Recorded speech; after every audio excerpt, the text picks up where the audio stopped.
I'm Jane Griffiths. I'm one of the Fellows in English at Wadham College, and I'm delighted today to welcome Professor Lynda Mugglestone from Pembroke College to talk about Johnson's Dictionary. We have here two copies of Volume 1 of Johnson's Dictionary, the Wadham copy and the Pembroke copy, and we'll be looking at these in a bit of detail in a moment. But first, Lynda, I wonder if you could tell us a little bit about Johnson at this time. Right, well, Johnson is very interesting. He is now renowned as the father of the dictionary, but in reality there were many dictionaries, many of which Wadham possesses, before this point, about 600 dictionaries. But he's commissioned to write this dictionary by a consortium of publishers, and they want it to be a very different type of dictionary. So it's a kind of big challenge for him. He's quite a relatively poor writer at this point. He's not the famous Dictionary Johnson. He's in the process of becoming the famous Dictionary Johnson. And it is, in fact, 9 years of very hard work, which goes into producing these amazing texts. So it's a long, slow process. And we have to remember, although we're going to look at these as print texts, they're written by hand with quill pens and pencils, and using breadcrumbs to try and rub things out if you got things wrong. So it's a very laborious process. So no shortcuts, lots of copying by hand by Johnson and by his set of assistants sitting in a garret in Gulf Square in London. That's lovely, actually, to think about them being made by manuscript, because of course we think of printed books and the dictionary in particular as this perfect finished thing.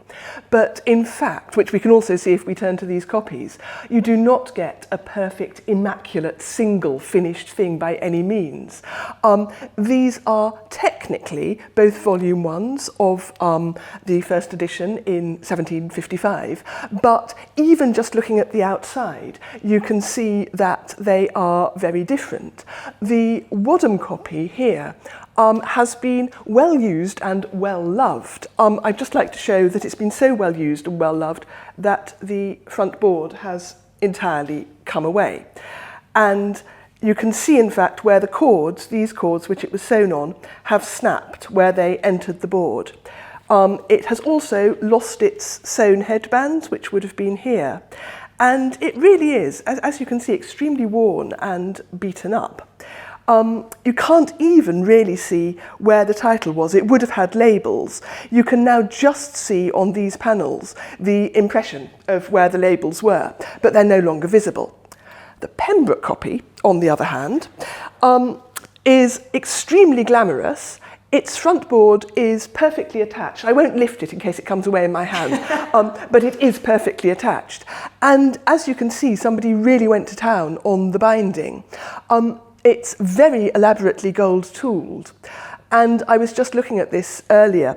And in fact, the amount of work that goes into this is incredible, because where in each of these panels you see a kind of impression of almost solid gold, actually what you have there is a narrow tool that would have been rolled across, impressed across the spine in that kind of action multiple times. And the skill that's required to get each impression perfectly juxtaposed with the previous one, but not overlapping it, is incredible. You can just see there, they didn't get it absolutely perfect. There's a tiny gap. And with this one, you can just see here that they did, in fact, very slightly, by about 1 millimetre, overlap them. But it's a fantastic piece of work, and somebody has clearly treated it as an object. It's a very prestigious thing. It's a status object. I mean, it wouldn't have been a cheap book anyway. It was published in 2 big folio volumes, and the original cost was £4.10, which was a huge amount of those. For a comparison, one of Johnson's assistants would have been paid 12 shillings a week. So I don't think the assistants would have been able to afford the dictionary on which they were working, actually. So they are prestigious things. But what's interesting is when you bought them in the 18th century, you really bought them in sheets, really. So you could bind them however you wanted. So at Pembroke, because Samuel Johnson came to Pembroke College, he didn't finish his degree, he only stayed for 13 months. But people keep giving us copies of Samuel Johnson's dictionary, which is very nice, but no two of them look the same. They are all different, and so it's very, they're They're smaller or taller because you could chop the margins and make it cheaper to bind. So they can be different heights, actually. So they're really quite extraordinary. You can, make your margins very, very narrow and try and save some money. Or like this one, you can keep your margins as big as possible so you can claim your status as a reader, or maybe not even as a reader, because this one doesn't seem to have been used very much, really. Maybe your status as a possessor of elite books, really. So there's quite an interesting conversation to be had between these two copies. This one, which has been very well used, actually, and as we'll see in a bit, a repository for all sorts of little hidden memories, actually, whereas this one has probably stood very prominently upon a shelf, actually, and really has very few marks of use. We should probably turn to the insides of the books, in fact, and have a look at how they differ on the inside as well as the outside. Absolutely. There are all sorts of hidden histories in books of this kind. And one of the most interesting ones actually is in the Pembroke copy, because although we think, Samuel Johnson's dictionary, 2 volumes, prestigious work, 1755. He originally signed the contract for this in 1746, so it's taken a long time. But in reality, in fact, it's printed in bits, it's printed in parts, and so sometimes we can see the history of that sort of making. So we think of it as a single text produced in one year, but the reality is quite different. And hidden in the Pembroke copy in the first edition is, in fact, the title for the book that Johnson would have signed on the contract, which just talks about it as a general dictionary of the English language. It's a little drop head that's hidden on the very first page that would have been printed actually in 1749. So it's printed gradually coming into being, with the first volume finished in reality in 1753, and then the second volume, now they knew what they were doing, much faster, 2 years, and then the things we read first, the title, the elaborate preface, the grammar and history of the language, which come in the first bit of the dictionary, were all written last. So it's very confusing when we think about how we might approach it as a reader now, and the sequential order we can see, as opposed to what we really know about this hidden history of its making, and the fact that it's printed in parts, mainly because it would be far too expensive to have all that type locked up until, for all those years, until you got to 1755. So that's what happened. On the other hand, though, if you're printing all these sheets off from the late 1740s, you've got to pay to store them in a warehouse. So nothing was cost-free. It's very interesting thinking about why dictionaries look the way they do, or why all texts look the way they do, and the hidden costs that go into them. And the sheer amount of matter. Absolutely. It's vast, actually. I mean, it's a really huge project, partly because Johnson made it much bigger than it was supposed to be. So the original contract would have said 3 years. Okay, and in fact, on the very first page of the dictionary, there's a little joke because he talks about the tension between language and a dictionary, and that the language is budding and falling away, even as the dictionary is hastening to publication, which is precisely what Johnson's dictionary has not been doing, actually, given that it's 6 years over date.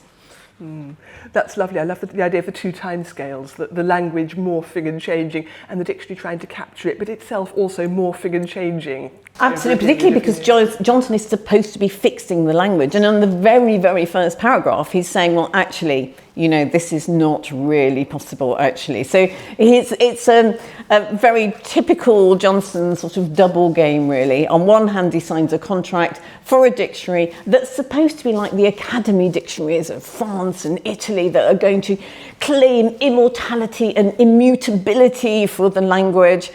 And yet all the way through we can see this is not quite a project he believes in, and so he's undercutting it, particularly in how he sets about the dictionary and also in what he says. So he's playing a very delicate game with the proprietors who are paying him a good sum, £1,575. To write this, though that has to cover his assistants, the paper, the quill pens, the breadcrumbs, a space to write the dictionary, so he's got all the costs, and he was supposed to make a profit out of that. He sold the copyright. He's not going to make any money from the individual copies. The booksellers are they hope, going to do this, though it didn't. This did not really make a profit. It was only when they went to the cheap edition that the money started coming in, really. This cost the publishers about £5,000.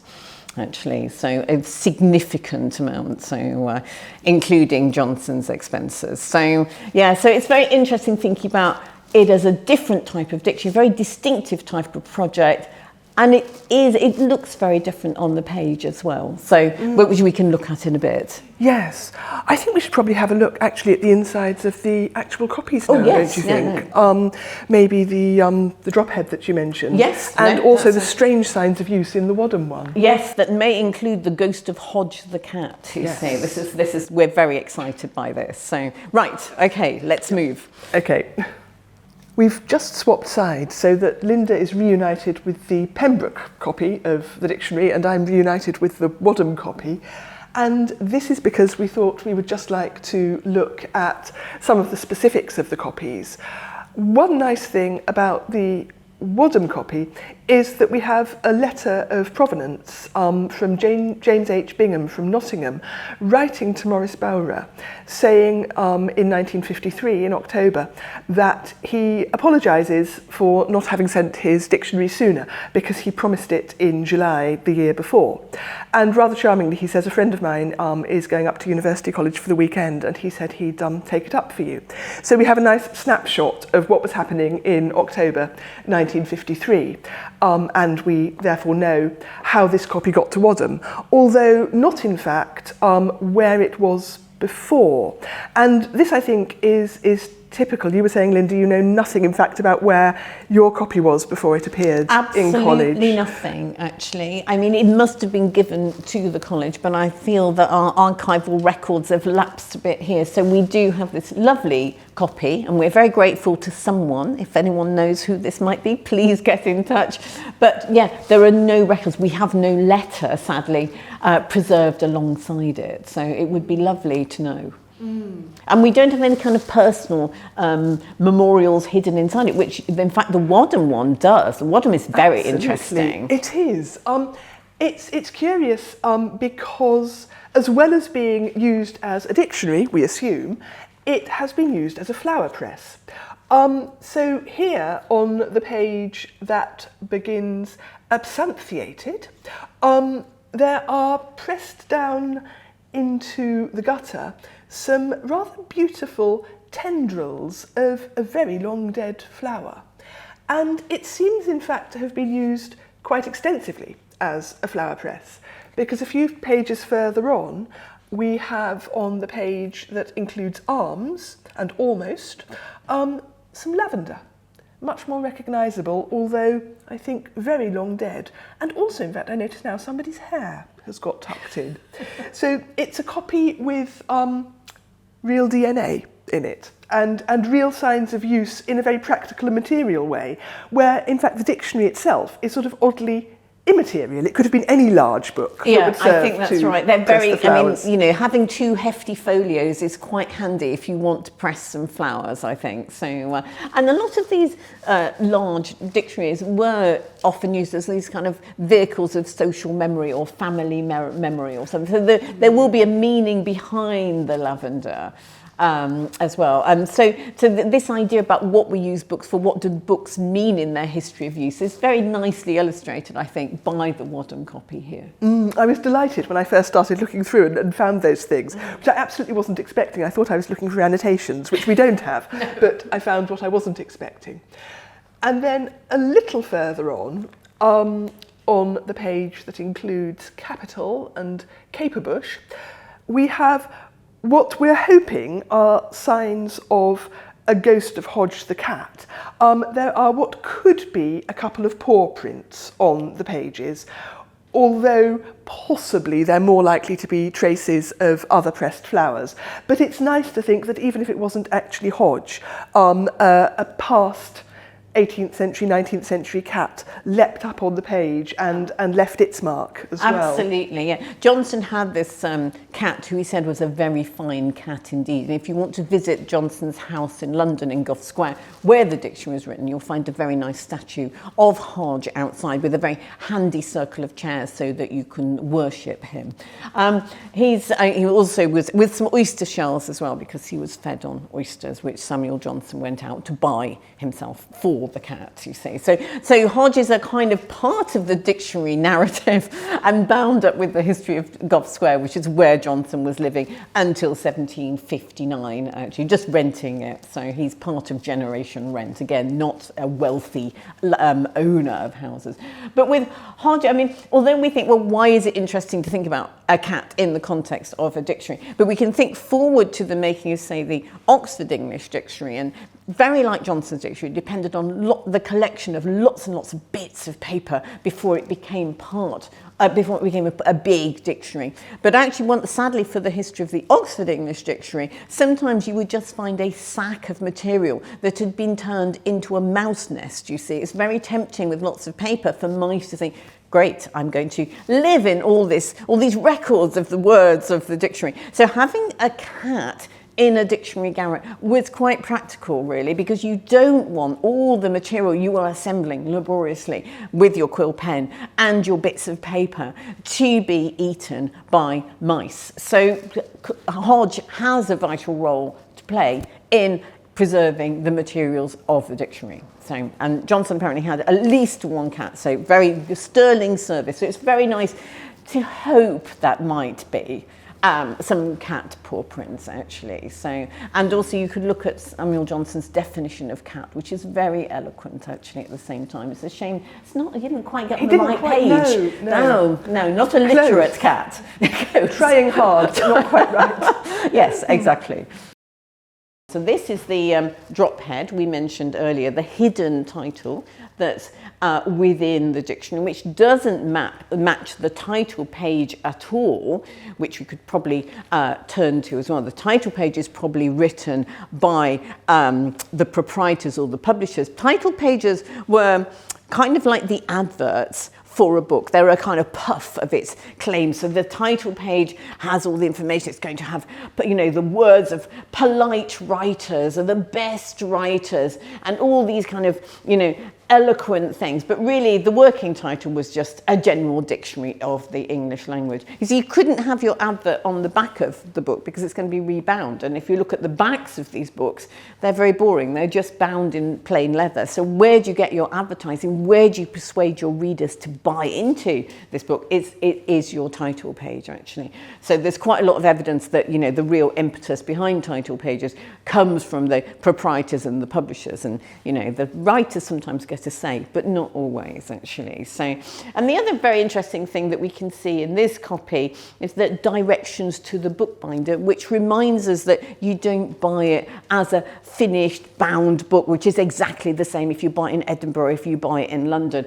So the directions to the bookbinder makes it very clear that the first volume of this dictionary has got to contain the preface, the history of the language, the grammar, and only the letters from A to K. Don't get this wrong, you see. And the second volume has to start with L and to go to Z. Now, it'd be very interesting if anyone out there has got a copy where the bookbinder forgot this. You definitely have a treasure there. That would be a very rare copy indeed. But it's very interesting having these little signs of making at all the different levels, actually. So here, a reminder that it's got to be bound in a particular way. And you mustn't get your L words mixed up with your K words. Otherwise, disaster, and your two volumes are not going to work as intended. So very interesting. If anyone has a copy of Johnson, check it now.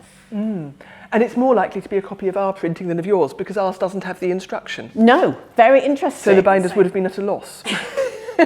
Or maybe they just left that sheet out. Of course, should you put that sheet in? That's another very interesting decision. That's a really good point. Yeah, you could maybe just dispense with that sheet. So or just have it as a blank, there. So, so it's interesting that we think, again, they look the same in part, but then on so many other ways, they are very different actually as individual copies. So it's one of the fascinating bits about earlier books actually. So, you know, where do you get your advertising? Where do you put your persuasions? You know, using colour, again, very, very interesting actually on that title page over there. Very attractive again to lure the reader in. So yeah, all sorts of things. And of course the actual pages of the dictionary, of a Johnson dictionary, look quite different to earlier dictionaries as well. So, and that's something we could perhaps talk about now. I think that's a really good idea, yes. Did you want to look at perhaps one of the specific entries in yes, Johnson's we could dictionary? Do. Yes, let's look at hand, perhaps, which is a very easy word. You'd think, well, what is there to say about hand? So we can talk about that and turn to the right page here, which we've handily, marked by putting a little marker in here. And if we look at this in an earlier dictionary, hand is often a very minimal, very small entry. It's very, you know, it's just got a hand referring to the manual sense of a hand, and maybe some phrases as well, but then quite jumbled. But if we look at Johnson, then we can see that he really goes to town on the meaning of the word hand, actually. So it takes him, in fact, 48 different senses to anatomize all the meanings of hand. And that's one of his innovations, numbering the senses so that it's easy for the reader to decide when is the meaning of a word different to the meaning of the one before. So it's all incredibly well organized. He said when he was writing his plan of the dictionary, which itself is a kind of advert as well, and was reissued extensively just before the printing of the final text. But in there he says it's no use for a dictionary if it just delights the critic. It's got to be of use to everybody, including, he says, the humble workman. So he wanted his dictionary to be used, so he would have improved possibly much more of the Wadham dictionary and its signs of use, as opposed to this rather elite model, the Pembroke one, actually. So is the fact that Johnson's dictionary looks so different on the page with the division of senses something to do with the way that he worked in compiling the dictionary, actually using evidence from a lot of different written sources?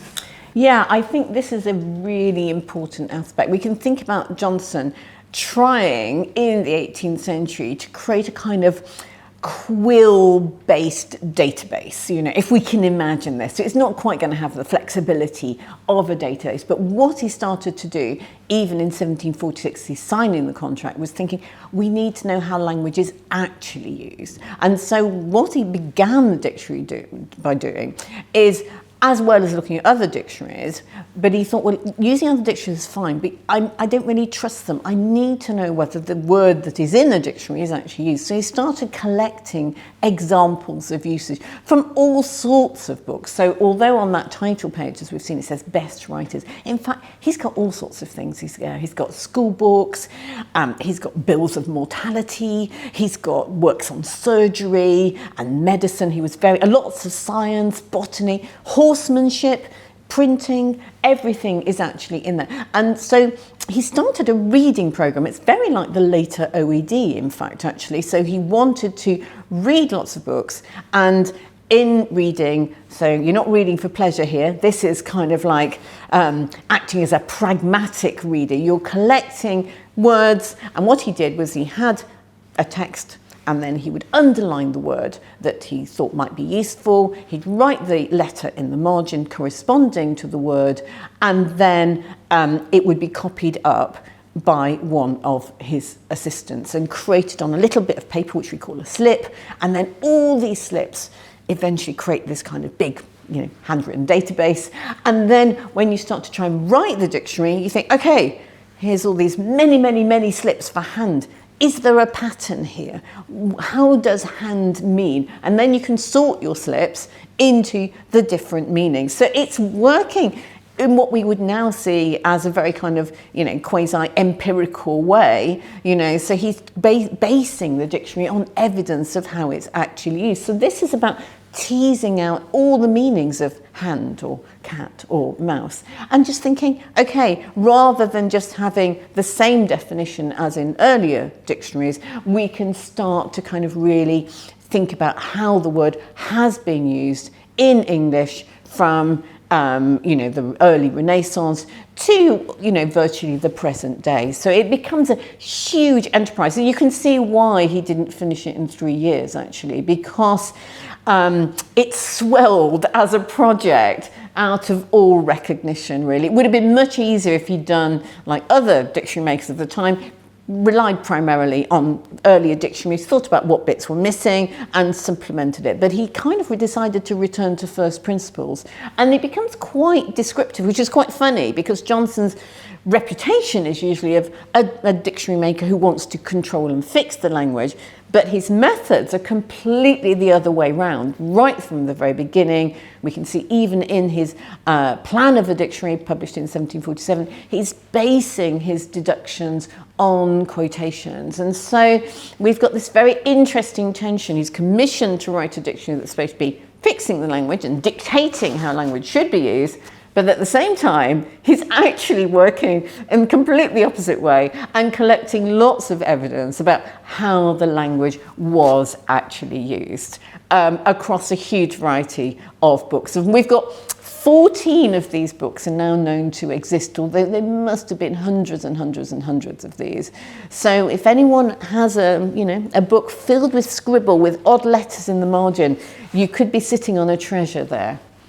So actually here, you should be able to see this on a much bigger image, but I'm looking at my iPad at the minute, and I've got a little image here of Johnson's annotated copy of Shakespeare, in fact, a little bit of The Tempest. And this is now in Aberystwyth, at the university, and is one of the kind of great treasures of Johnsonian history. And actually here you can see exactly that method that I was talking about. So there's page 55 of The Tempest, and we can see that Johnson's hand in margin, and he's put a t for tongue, and he's going to copy out that little quotation for tongue. And you've got like little vertical marks on each side of the quote, which is like, that's going to be my bit of evidence that I'm interested in. And he also has troll as well, and he has while. So what he's doing all the time is just picking these words out, actually, and then they're going to be copied up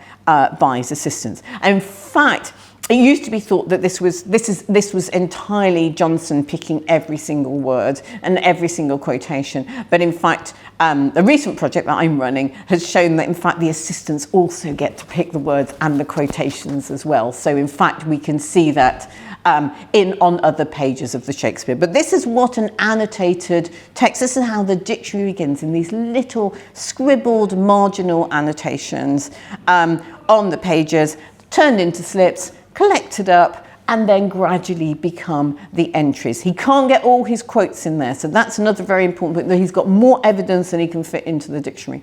But he uses all the evidence to try and determine how the words was used, and then pick certain quotations that go into the dictionary, maybe ones that he feels illustrates the word in use, particularly well. So, but then there you are, a little image of history, of handwritten history, here on a print text. It's a kind of hybrid text. You're using a print text that you're scribbling on to create script slips on a handwritten database to create a print dictionary. So we keep moving between script and print in this history.